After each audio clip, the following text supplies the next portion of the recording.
Nós vamos conversar com o Sr. Norman Serfor, caminho daquela conta-nos que está em detenção de caso Dopnium e nos passa para o seguinte detalhe.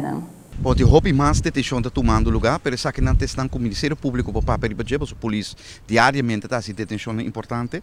Ayer tinha uma investigação que a requerir que o Ministério tomou lugar duas detenções mais, uma investigação que chama Dopnium.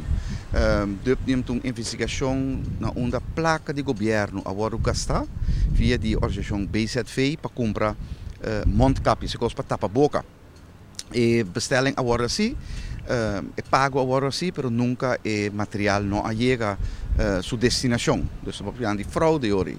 Tem caso que anteriormente tinha alguma entrada judicial, uma detenção acaba anteriormente, a pessoa é vai caso mientras tanto, pero que é sospechoso, e ayer acai duas detenções mais, gente SJL, die na lança na 67, um Humber AJS, que a lança na 63, que está será no momento aqui, está agora verhoord, para a investigação continuar.